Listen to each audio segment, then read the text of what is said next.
Welcome to my video how to shoot into the sun. So the first thing that comes up is why would you actually want to shoot in the sun? So the way we're going to look at this is just by looking at a few of my images and just see what shooting into the sun, what features it will bring to your image. So one of the main things of shooting into the sun, one of the main advantages you get is it can really give us a sense of depth in the image. We know the sun is quite far away from us, so subconsciously that always comes into play.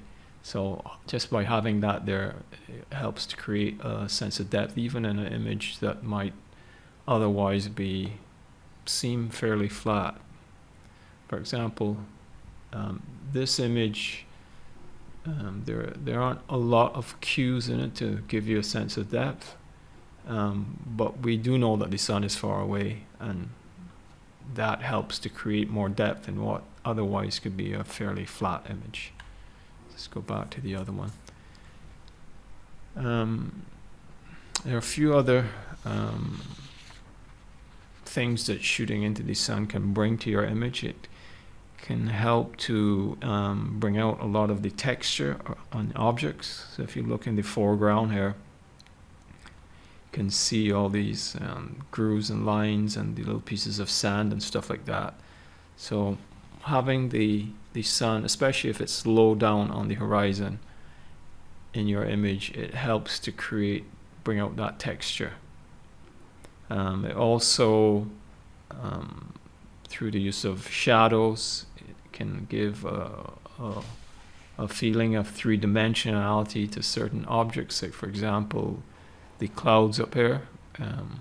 We can get that idea because on this side here is a bit darker because the sun's not shining directly on it.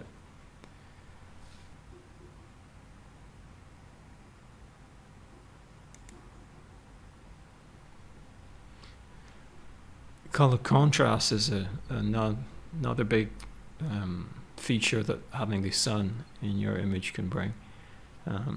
For example, in this particular shot, it's a bit later in the evening, so we're starting to get some nice yellow in the sky, and those colors can turn up on reflections. This is wet sand here.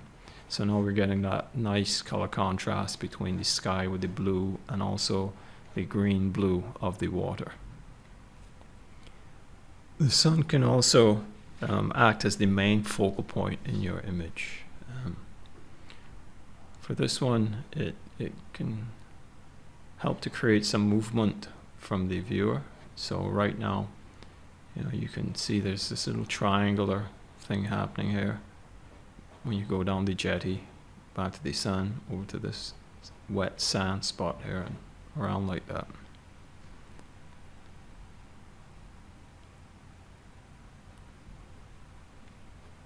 Okay, let's move on to another image. So this is one we were looking at before. Of course, the sun is definitely a main focal point here again. This one has nice color contrast, like what we had in the other ones.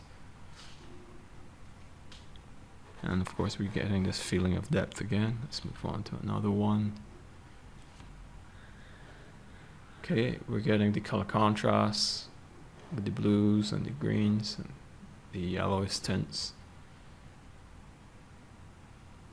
And you're also getting this drama, and it helps to create that feeling of movement in the image. Like we have this line coming around here, so we're going from a cooler area and then heading towards this warmer part here.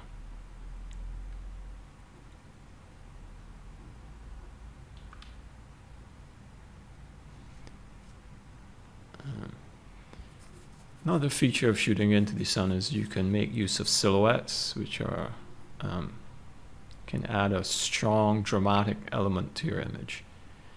Also with this one, we've got the color contrast here with the blues and the cool tones, cool colors versus the warm colors. But we also have this kind of speckled flare from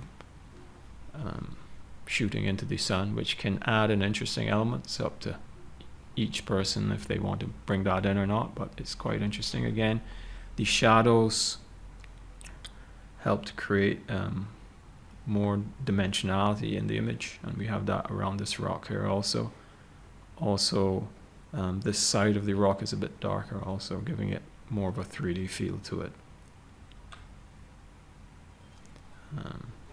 Starbursts are another interesting feature that you can get by shooting into the sun. Usually I shoot at f16 or f22 to get a starburst. The type of starburst you get will also be dependent on the type of lens that you have. Different manufacturers use different amount of blades in the lens, and those, depending on what type of blades and how many you have in your lens, will determine how many lines you get. Again, we have the color contrast here again, which is interesting. One of the problems you can get with shutting down your aperture to like f16 or f22 is that the image can suffer from the effects of diffraction. And what that is that it means that you're going to have a somewhat softer image, and the detail will not be as sharp in it. For this image, I think this was at f22, but there isn't a really large amount of important detail in the foreground or even in the background. So I was quite okay to just keep it with this one image. And usually with situations like this though, where I know I'm going to shut down the aperture, I will take another image or two, maybe at f11, somewhere around there, or f9, and use that to have the image overall, and then I would probably blend in the starburst just in that particular area, just if I needed to make sure that all the rest of the elements in the image were sharp and had a lot of detail. Another feature shooting into the sun is you can get some great reflections, as you can see in this one here. Let's move on to the next one. So this image is quite dramatic, and one of the reasons why is because of the shadows that shooting into the sun can bring. So we have these, can create these strong leading lines heading towards our main star of the show, pardon the pun. And even on this building here, having the shadows like that helps to create that dimensionality to it.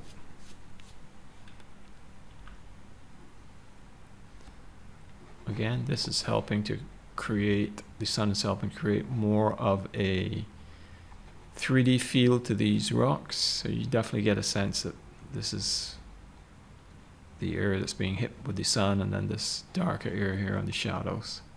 Also we have the color contrast in here, and also it helps to bring out the texture in the water.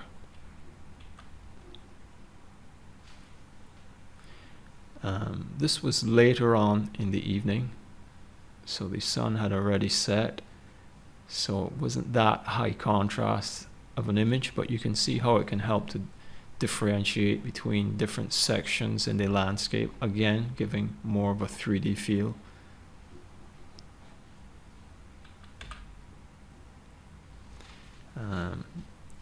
Definitely adding some drama here. And we also have color contrast with the green and the yellow.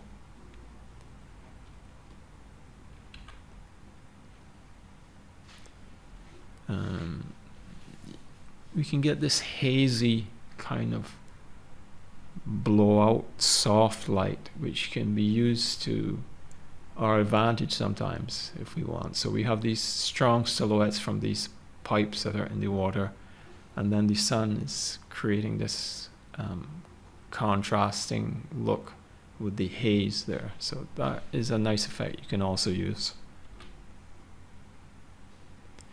And this is the classic spotlight, so you can highlight certain areas or certain objects just by positioning where the sun is by you moving around if the situation allows it.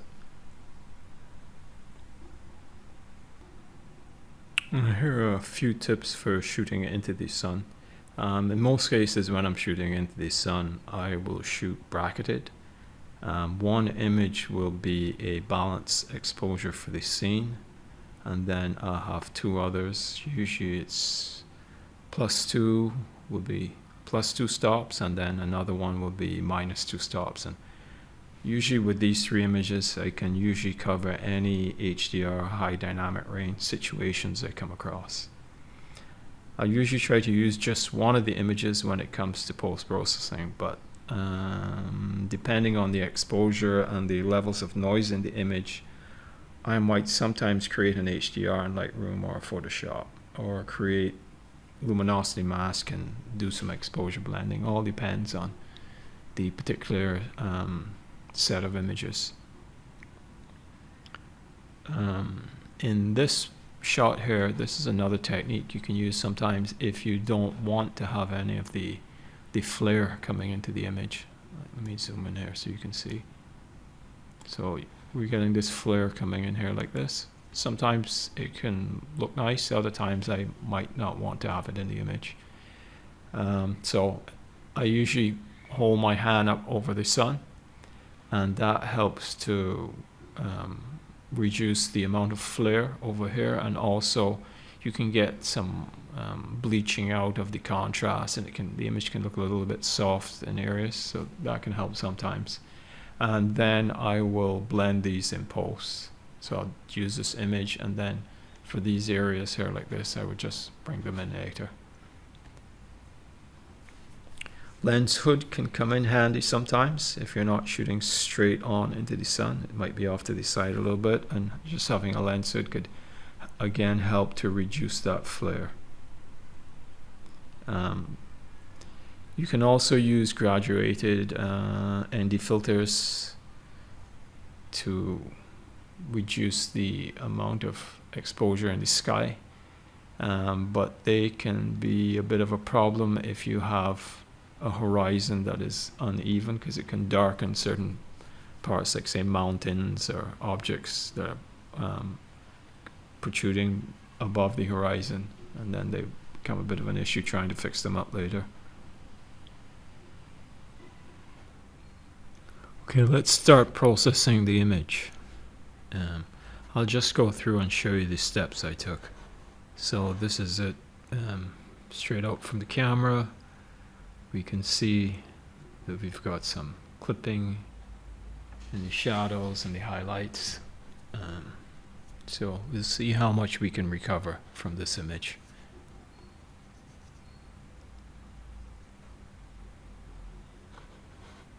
So here's the first thing I did.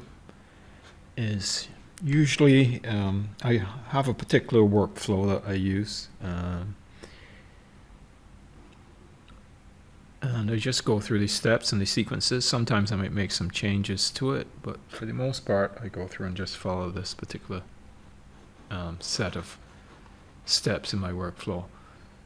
So the first thing I like to do is just inspect the image just to see what there is in it. So what I've done here is I've bumped up the exposure a bit, brought the highlights down, pushed the shadows up, and I'll usually push this up a bit more, and then just zoom in to take a look. And yeah, it's a fairly noisy image. I think this was at ISO 200. Let's see. Yep, ISO 200, 162 seconds. F8.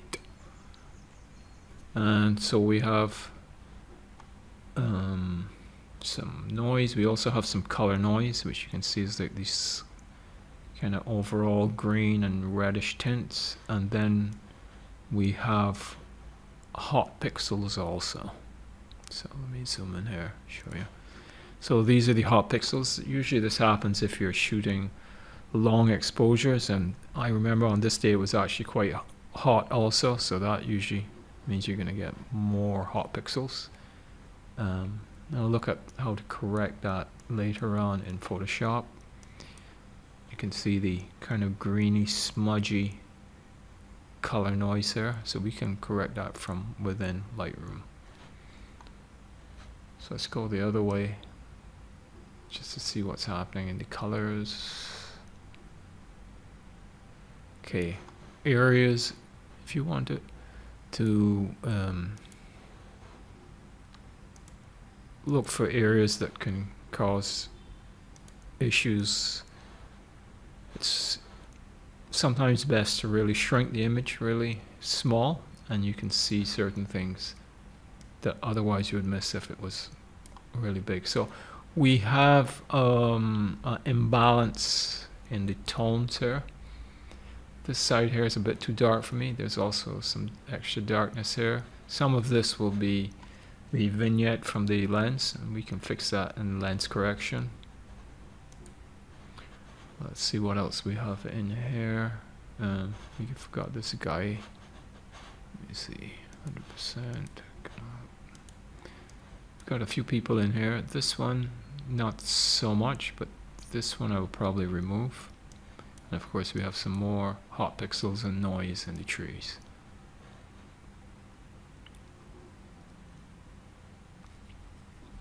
So the next stage in my workflow is just to make some basic corrections like lens corrections and fix the horizon, and just try to get the image as balanced as possible. So what I did is I clicked remove chromatic aberration, enable profile correction. I can show you what that does. So I prefer it like that. I think I might have made some manual adjustments in here also. Yeah.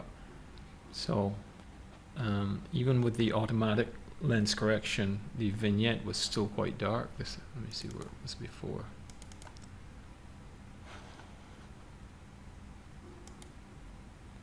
So that just helped to get rid of some of that darkness around the edges there.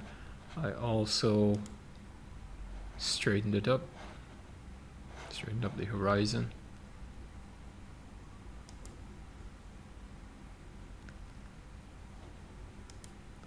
Made a few adjustments to the exposure, just bringing down the highlights, bringing up the shadows, making sure that there's no clipping by adjusting the black and white point.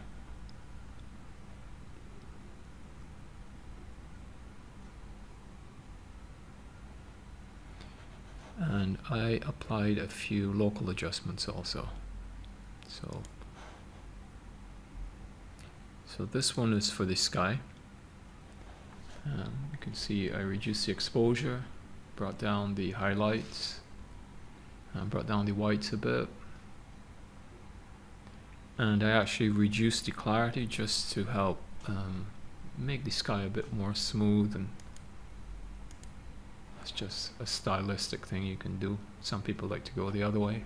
For me, for this particular one, I wanted everything to be smooth and calm and relaxing, so that's why I reduced the clarity. I have another graduated filter coming down from the top. Not sure what I did. I think I had darkened this one originally, then I changed my mind.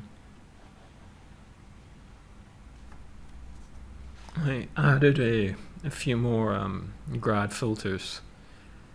Let's see. Okay, this one was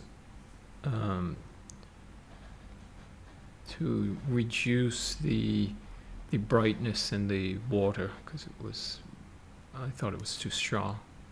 So I just brought that down a bit, and I reduced the highlights here.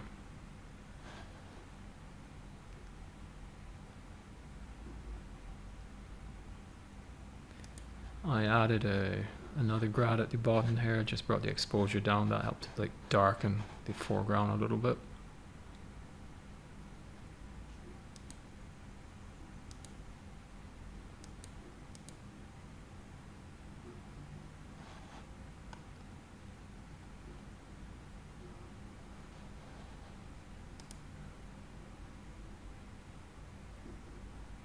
Usually when I'm working through, I'm always refining my white balance adjustments and also saturation and colors.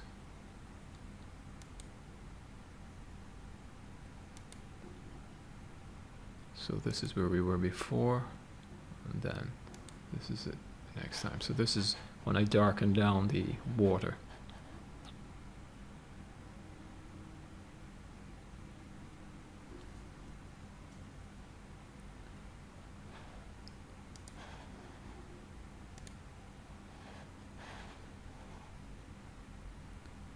Next level. Brought the exposure up, and I brought the shadows up. Changed my mind. Go back and forth with this quite a bit.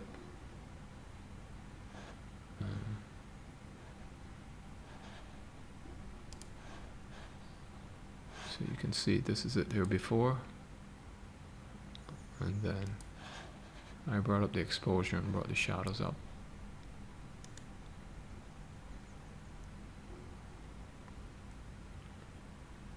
So I introduced some more color by bringing up, using the calibration tab, and I brought up the blues and the reds a bit.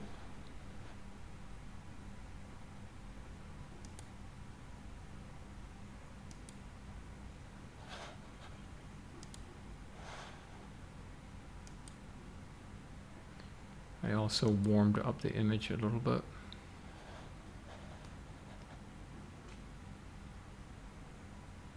Made some further adjustments to the exposure.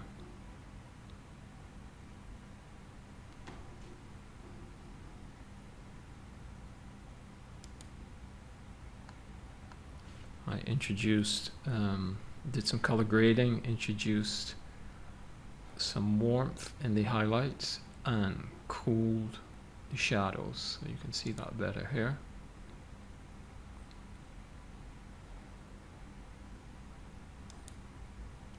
It's fairly subtle.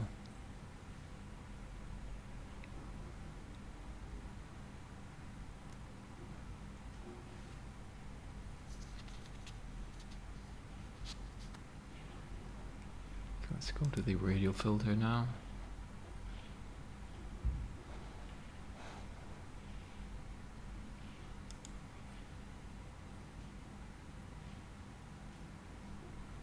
So this is a reverse vignette, just brightening the middle a little bit. Let me go really small here so you can see this. Okay. Okay.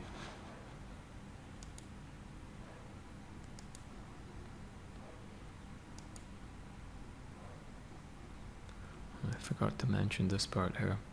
So this is just trying to balance the image out. I forgot to mention this part earlier. Missed that. So this is where it was before. Now I like to use radial filters a lot for this type of thing because I find they can be quite subtle. So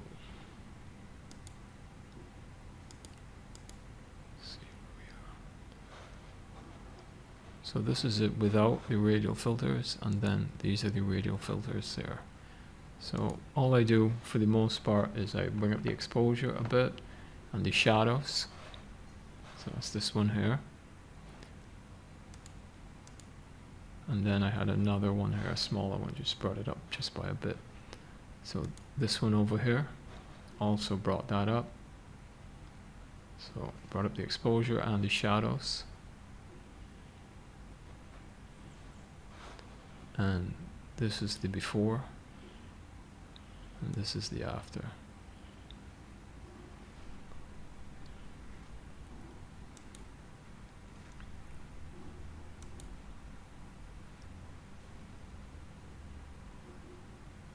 Okay, just played with the cropping some more here.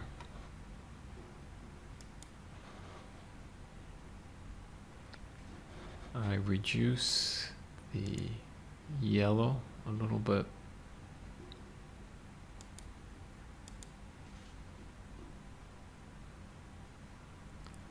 I think I also made some adjustments to the calibration. Just brought down the amounts by a little bit.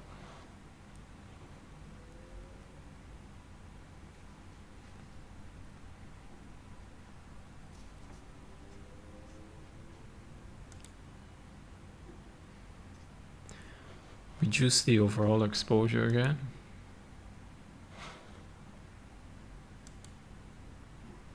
Also warmed up the image again.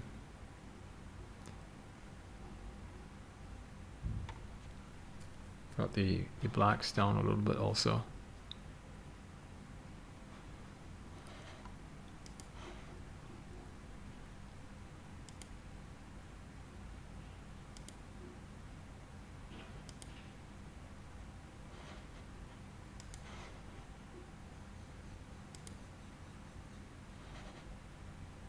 Okay, let's see, I think I reduce. Yeah, I brought down the exposure in the sky. Also brought down the highlights.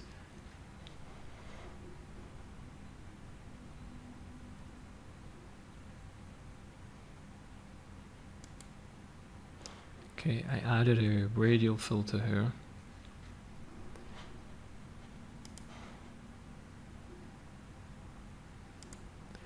And this was just to bring back more detail in the sky, get back some of those clouds.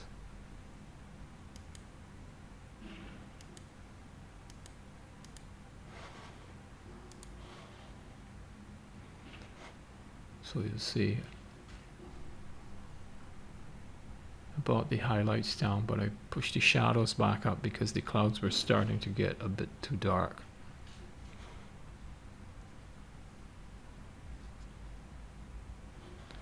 So for some of these things I used a range mask because I didn't want the effect to be going into the other areas of the image. So for this one, for example, let's see.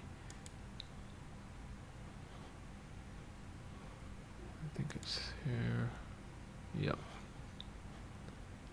So I used the range mask. And this helped to restrict the effect from going into this part of the image. You can see I shifted it here so that it only starts to take effect from this part to here. So the darker areas which are over here would not be included in the effect. Also applied that to a few of the grad. It's this one. Yeah, so you can see it's kind of being, the red is the area that's been affected and the white is the area that's not. So I also used a range mask on here also to minimize the effect that it's having on the rock.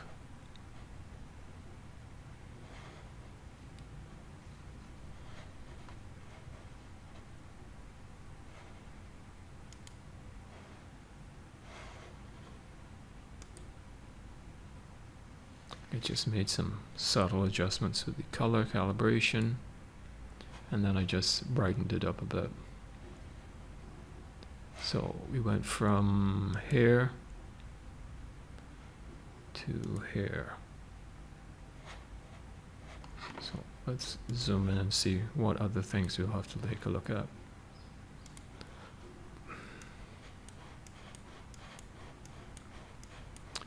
So because it's this dark, a lot of the issues that we were having in the rock are not that noticeable.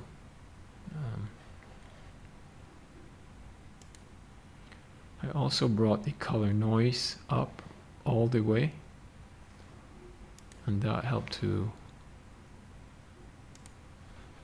get rid of most of the noise, the color noise that was happening in the rock. So you can see that there, took it up to 100. For an image like this, it doesn't really affect the image quality significantly.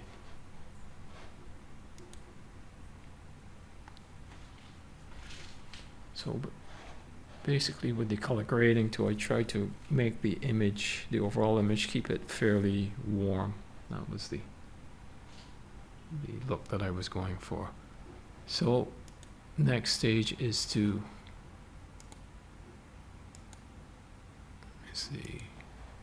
go into Photoshop and just take care of a few of these hot pixels in here. And you can see you can see it a lot better in the tree, these blue and red dots. And then I'll also remove this guy from the image. So I'm going to export this into Photoshop.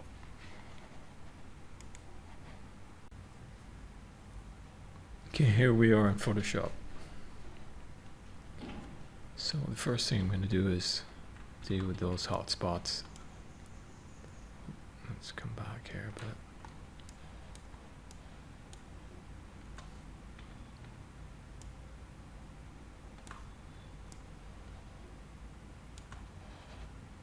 Alright, so I'm going to duplicate this layer, Control J.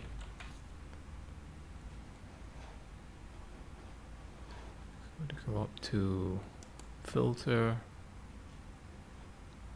Noise, Dust and Scratches. So you just want to play around with these two sliders until you find something that you like.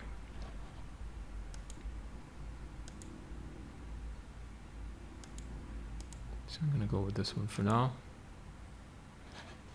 I'm going to go to Mask, hold Alt button, keep it pressed down, and then click on this. And that will give me a mask, so I've just masked this out. This is for my hot pixels.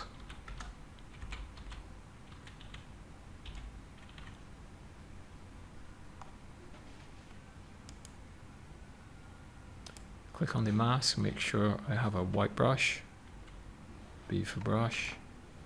Just reduce the size. And I'm just going to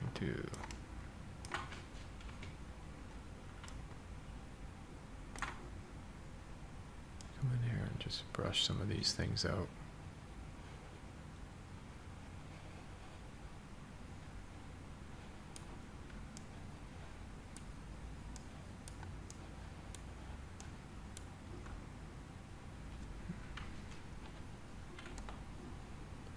So it all depends on what size you're going to print at, how vigorous you want to be with trying to get rid of these hot pixels. Some of these small ones you probably won't see unless you have a really large print.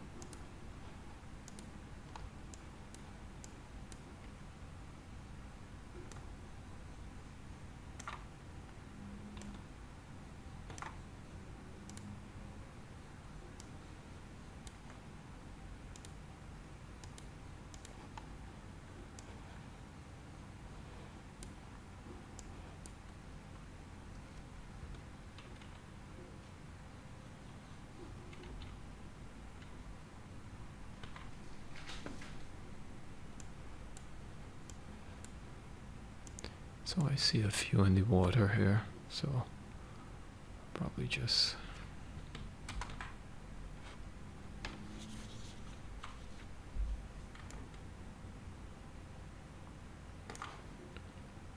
come down in there and just take out most of that.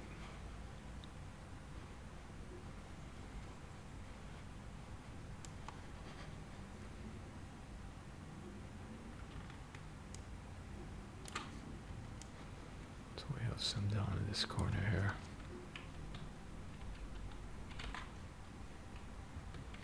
Now if you really wanted to, you could go through and start taking these out individually, but that'll take a really long time. So especially for an area like here that's not that important, I'll just take them out like that. I don't mind it's gotten a little bit soft.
Okay, that's that.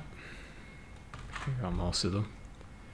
Okay, let me just go back here. Missed a few down here. Alright. So I'm pressing Control Shift Alt and then E to create a visible stamp image. And now I'm going to use the lasso tool. And I'm going to just come around here.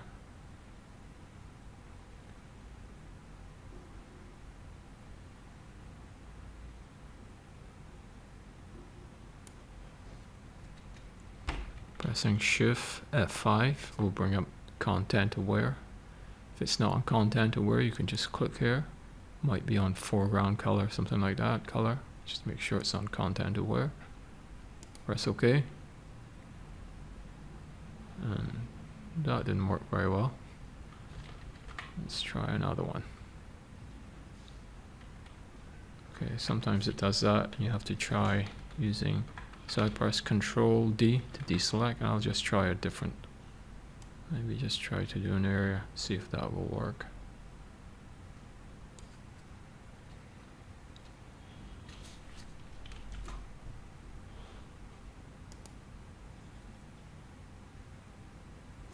Okay. Doesn't seem to be working very well. Let me try it one last time.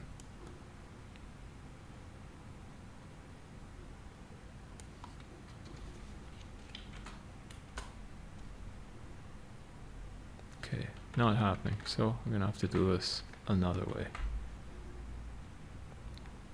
So I can go to the clone stamp tool.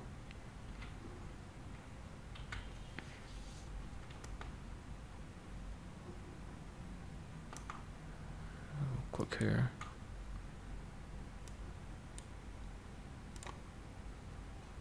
Click around here.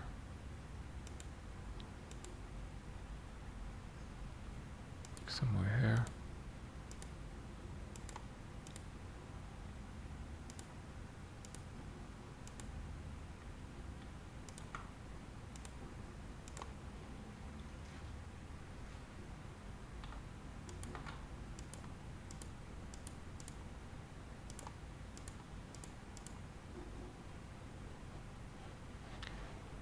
And now I can go back to the lasso tool, see if this will work again.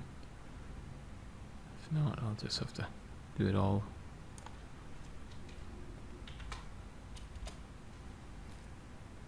Okay, that looks a little better. Deselect. Just gonna go to the stamp tool again. Select this area here.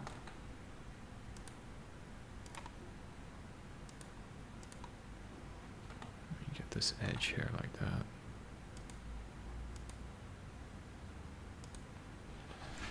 And that looks better. I'm going to leave this guy in there for now.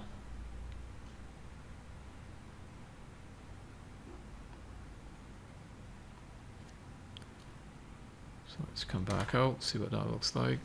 That looks pretty okay. Next thing to tackle would be the sky. It's still a bit kind of strange with those blowouts there like that.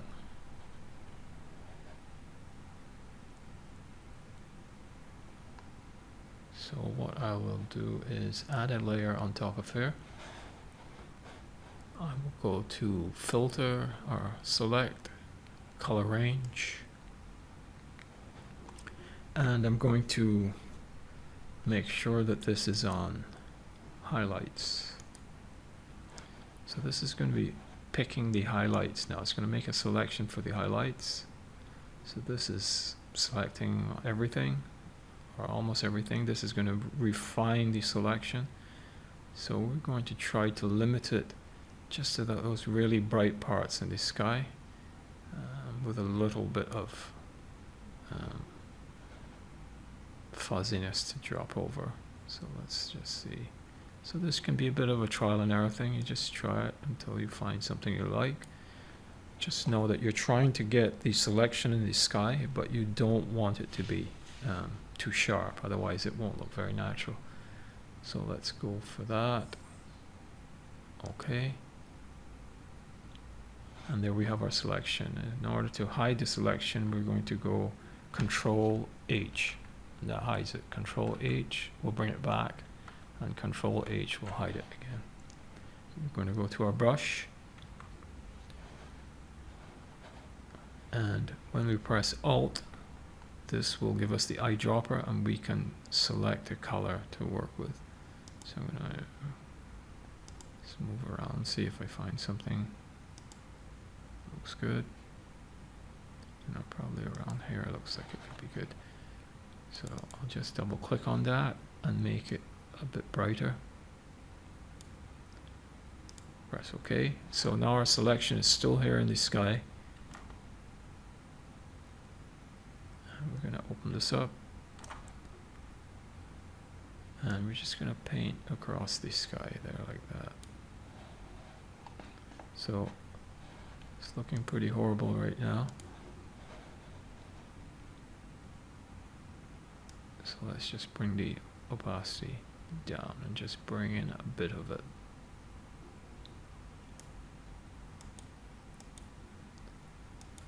Okay, I think I went too bright with that. So let's go back in here and bring this back down again.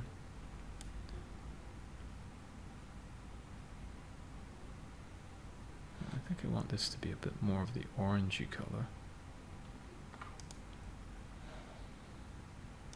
Let's see, something along there. See what that looks like.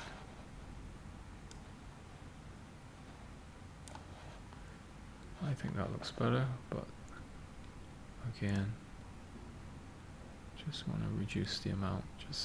Just want a subtle amount in there, so you don't see that big white spot in the sky, which can look a bit unnatural. Bring this up a little bit. So I still have the selection. Let's see, it's right here. So still keeping it hidden with Control H. I'm going to create a visible stamp layer by holding Control, Shift, Alt, and E. Now I'm going to go to select, filter, and blur, Gaussian blur. So you can play around with this to the type of effect that you want with the slider. Just going to go with that. Okay. And now I'm going to bring down the opacity of this layer. And then just start bringing it up a little bit until I find something I like. Somewhere along there. I'm going to select both of these and then go Control G. This is before and after adding that effect. Could bring that down a bit more.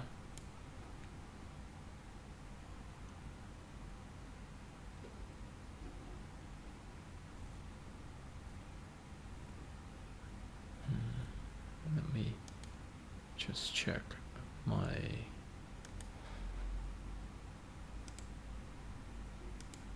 color. Control Z. Okay, what happened there is I forgot to deselect, so you can see I still have the selection here, so that's what was happening. So to come back here, then go Control D to deselect, and I'm going to add a curves layer.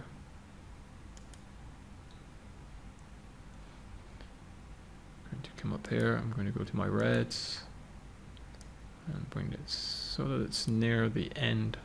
Here, I just don't want to make sure that I don't go too far, because then I'll start clipping it. Let's go to green, bring that near the end also, somewhere around there.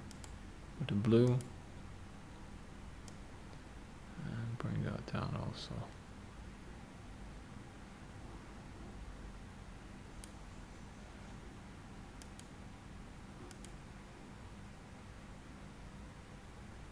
So let me get a levels layer.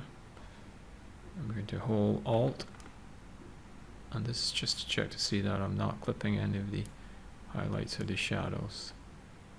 Yep, so we're good. So this is the effect of the curves. Just going to bring this down a bit. Probably somewhere around there.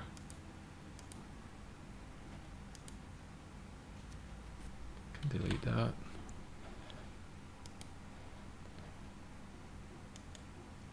And that's it.